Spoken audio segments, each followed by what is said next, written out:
Bismillahirrahmanirrahim. Alhamdulillahi Rabbil Alamin. Wa salatu wa salamu ala Sayyidina wa Nabiyyina Muhammad wa ala alihi tayyibin at-tahirin wa sahbihi al-muntajabin wa ala al-jami' al-anbiya illahi wal mursalin. Me emrin e Allahut, të gjithë mëshirshmit, mëshirëplotit. Falënderimet më të sinqerta janë për Allahun e madhruar. Paqja e bekimet e Allahut qofshin mbi profetin Muhammed, mbi familjen e tij të pastër, mbi shokët e tij të zgjedhur, dhe mbi të gjithë të dërguarit dhe profetët e Allahut të madhruar. Të dashur vëllezër dhe motra, ju përshëndes të gjithëve me përshëndetjen e bukur islame. Assalamu alaikum wa rahmatullahi wa barakatuhu. Paqja, bekimet, mirësia dhe mëshira e Allahut qofshin mbi ju. Për sot, inshallah, kemi përzgjedhur të flasim për temën si arrihet shpëtimi në këtë jetë dhe në jetën tjetër. Në ajetin 157 të surës A'raf, Allahu i lartësuar i madhruar thot: Bismillahirrahmanirrahim. Falladhina amanu bihi wa azzaruhu wa nasaruhu wattaba'u an-nura alladhi unzila ma'a ulaika humul muflihun. Ata që i besuan atij,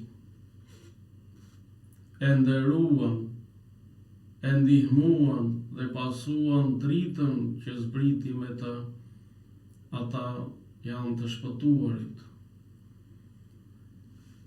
Ky ajet u drejtohet të gjithë atyre të cilët i besuan profetit Muhammad sallallahu alaihi wa alihi, e nderojnë, e ndihmojnë dhe pasojnë dritën që zbriti me të për Kuranin e shenjtë.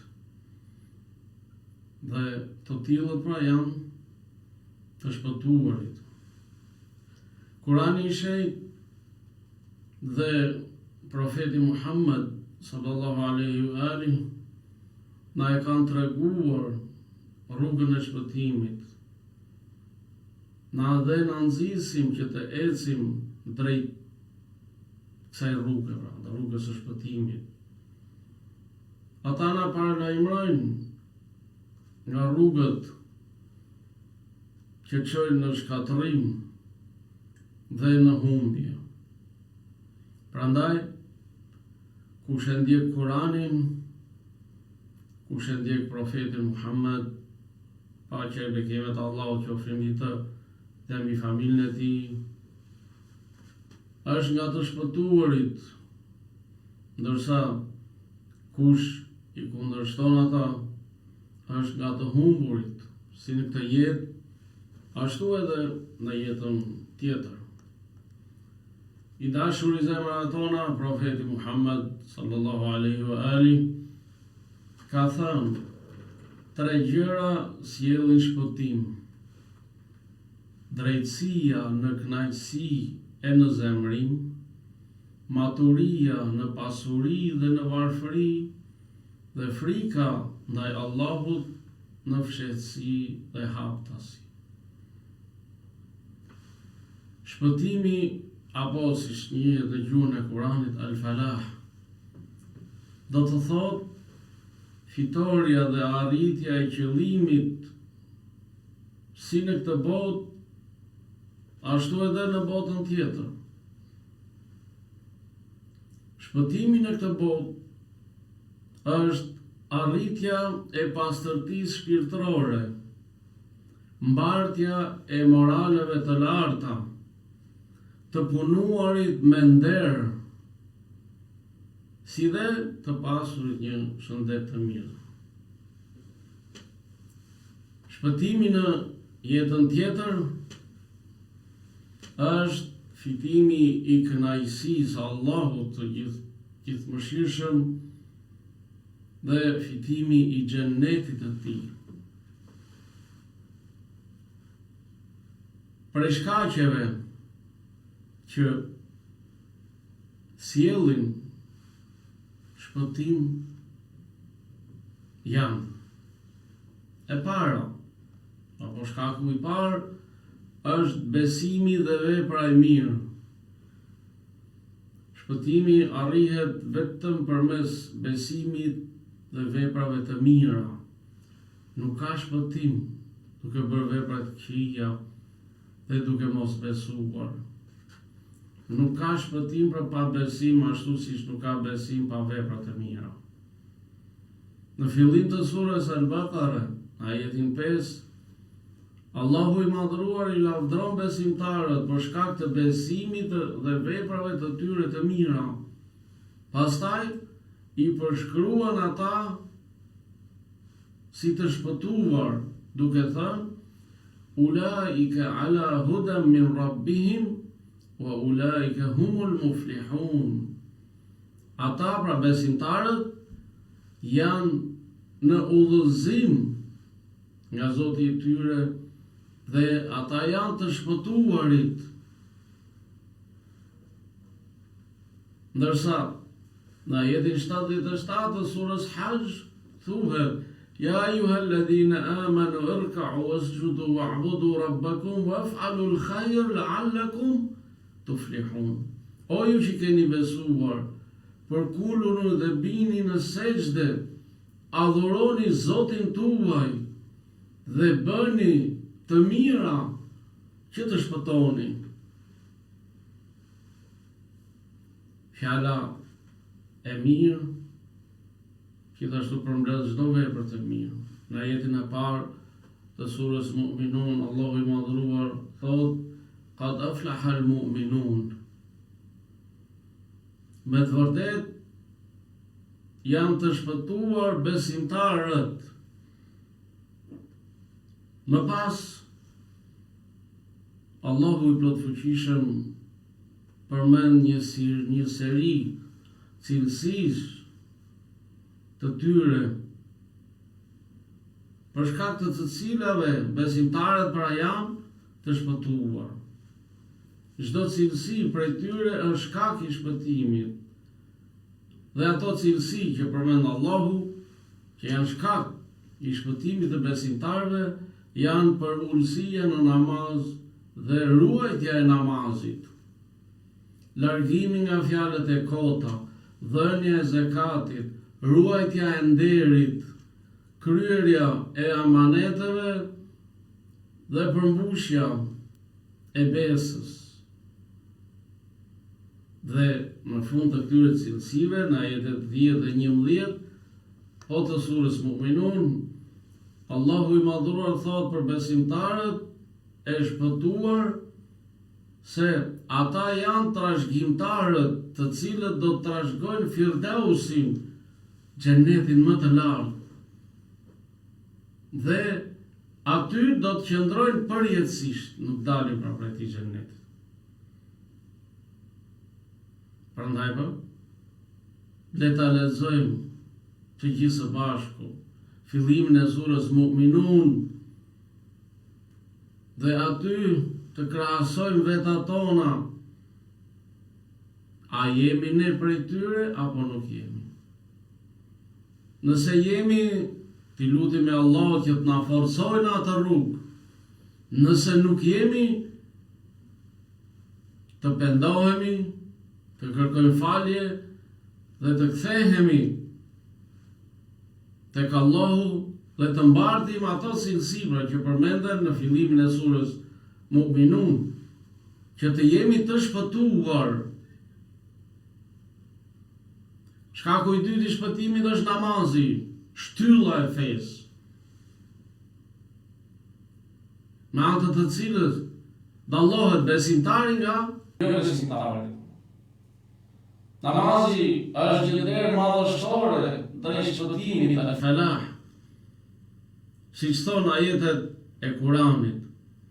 Namazi është porta e lajmit të mirë për shpëtimin në jetën tjetër.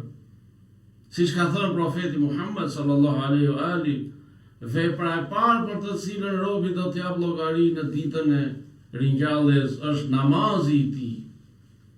Nëse namazi pra është në rregull, ai ka shpëtuar dhe ka fituar.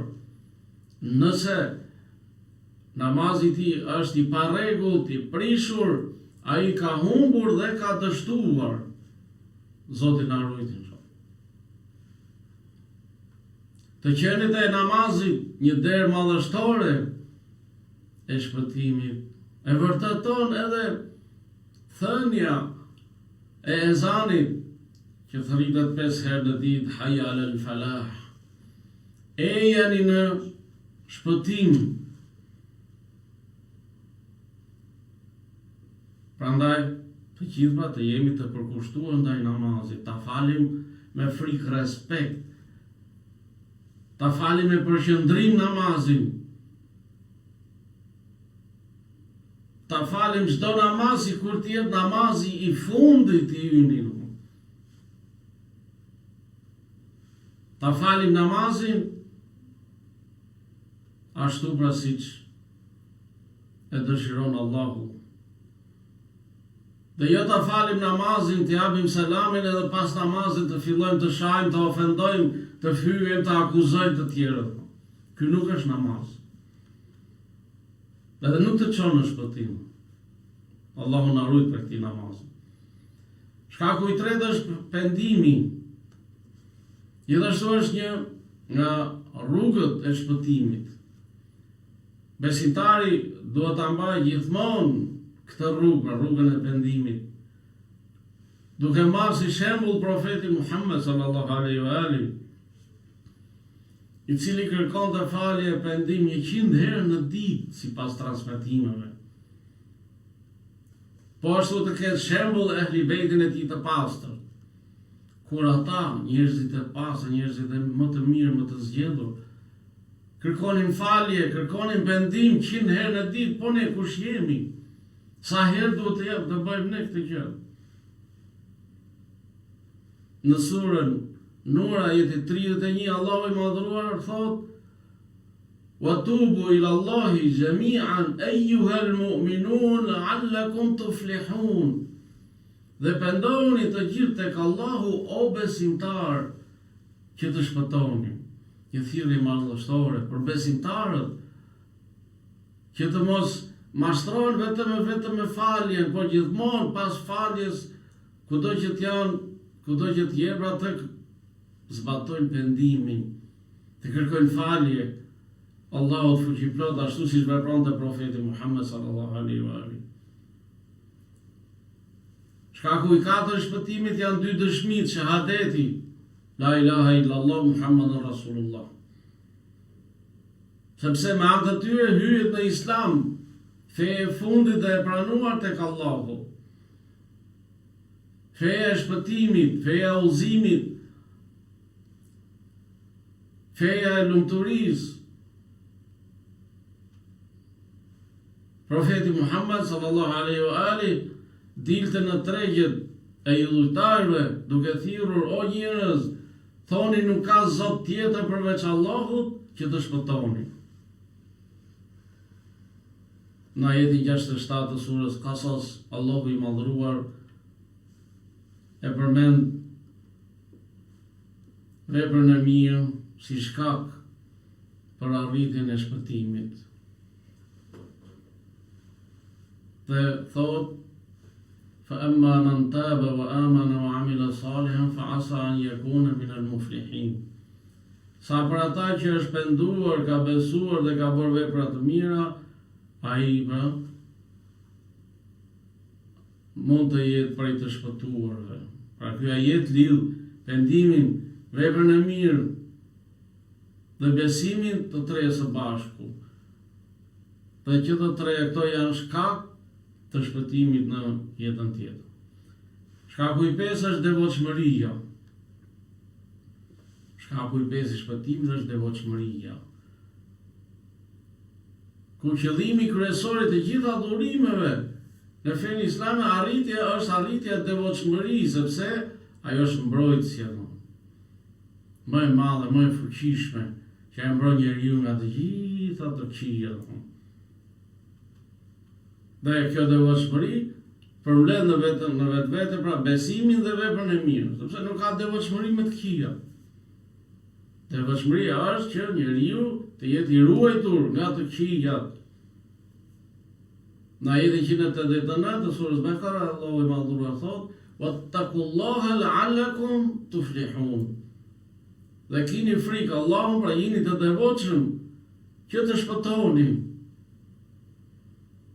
Pra urdhri për devotshmëri, për të fituar shpëtimin, është përsëritur 4 herë në Kuranin e Shenjtë.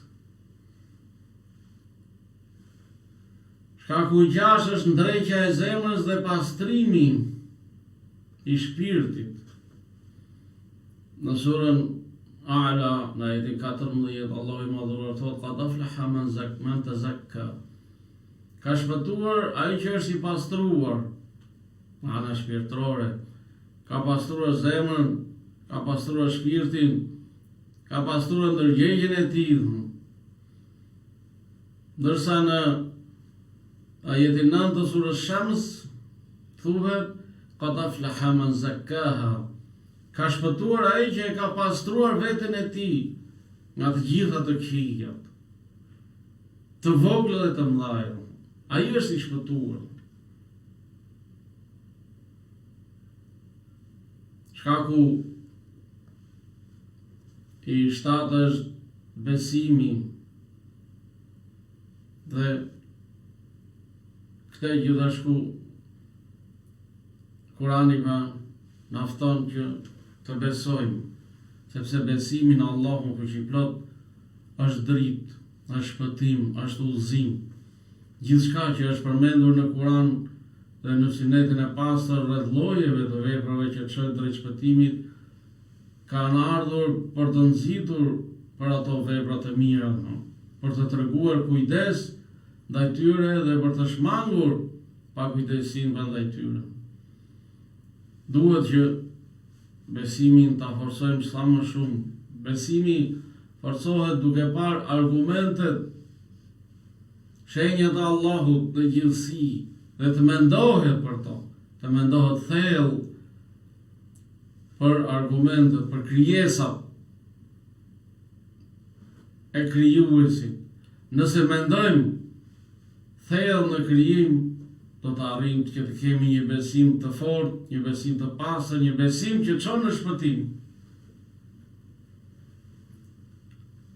Shkaku i 8 është angazhimi për urdhrin në të mirë dhe të ndalimin nga e keqja. Në surën Ali Imran, ajetin 104, Allahu i Madhëruar thotë: "Dhe të jetë nga ju një grup që thërret për të mirën, urdhëron për të drejtën dhe ndalon nga e keqja. Të tillët janë të shpëtuarit." Pra kushdo që urdhëron në të mirë, ndalon nga e keqja, urdhëron për drejtësi, ai është prej të shpëtuarve. Shkaku i 9 është xhihadi në rrugën e Allahut, qoftë me pasuri, me jetë, dhe kjo pra çon në shpëtim.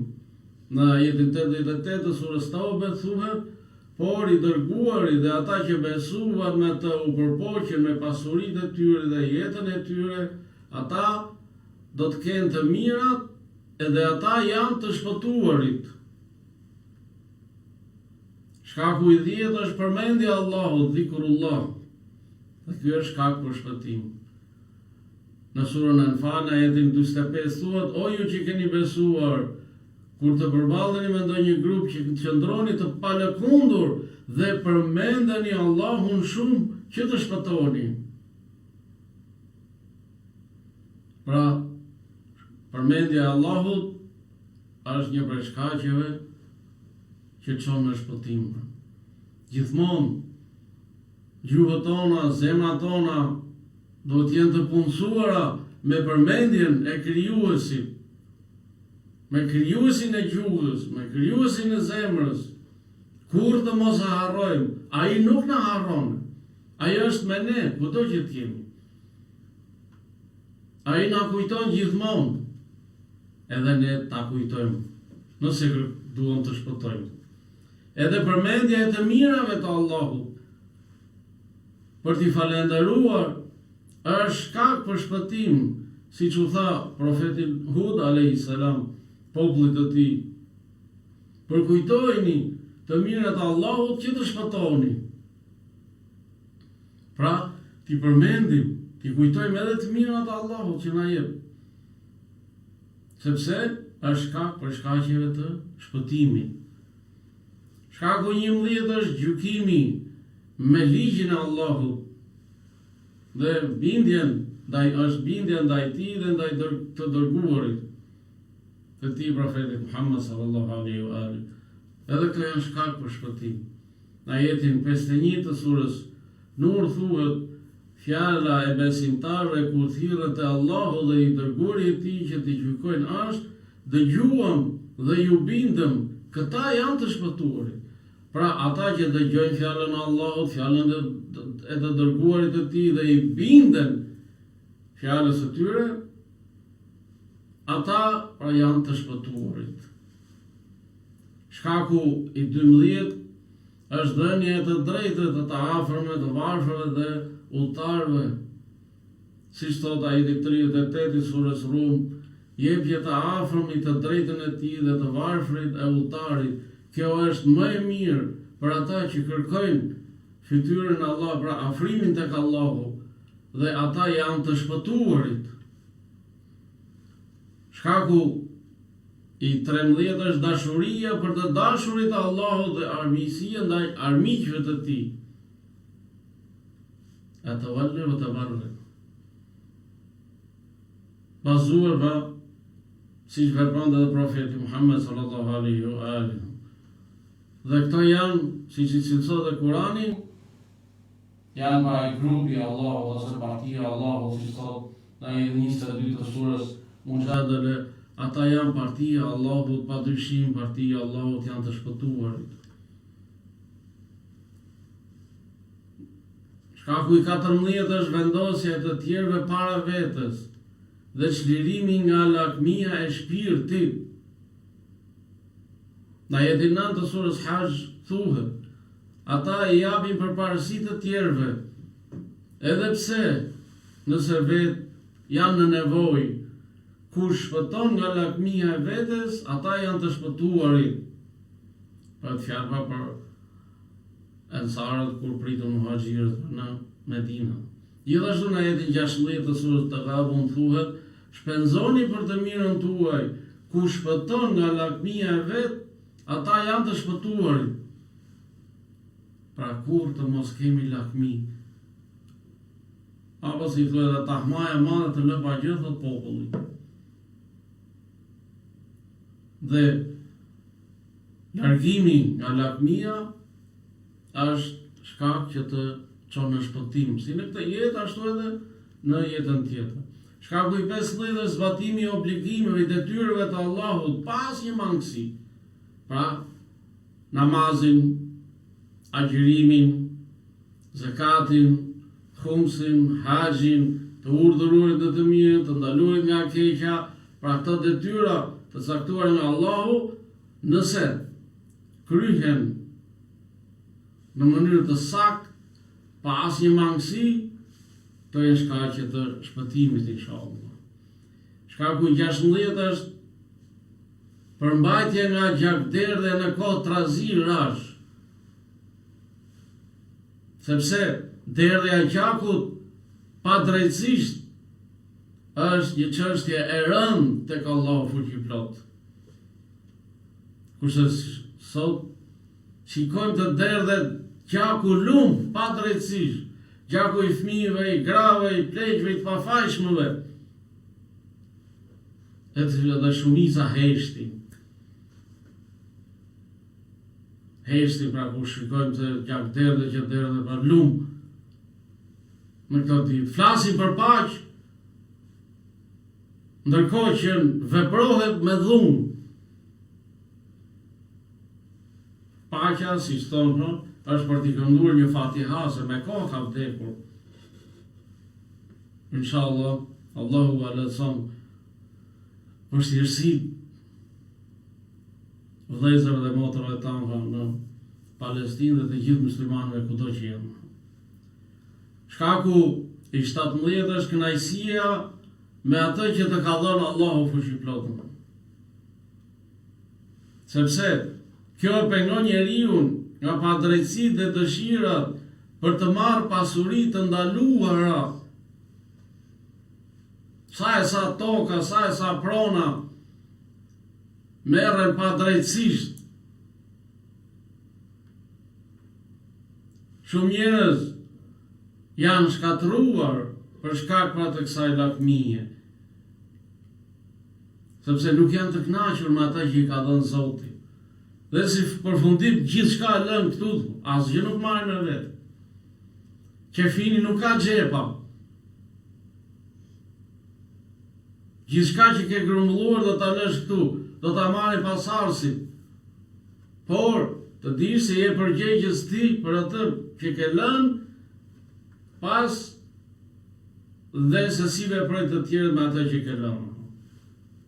Profeti Muhammed sallallahu alaihi wa alihi ka thënë, ka shpëtuar kush ka pranuar Islamin, është furnizuar me mjaftueshmëri dhe është bërë i kënaqur me atë që Allahu i ka dhënë.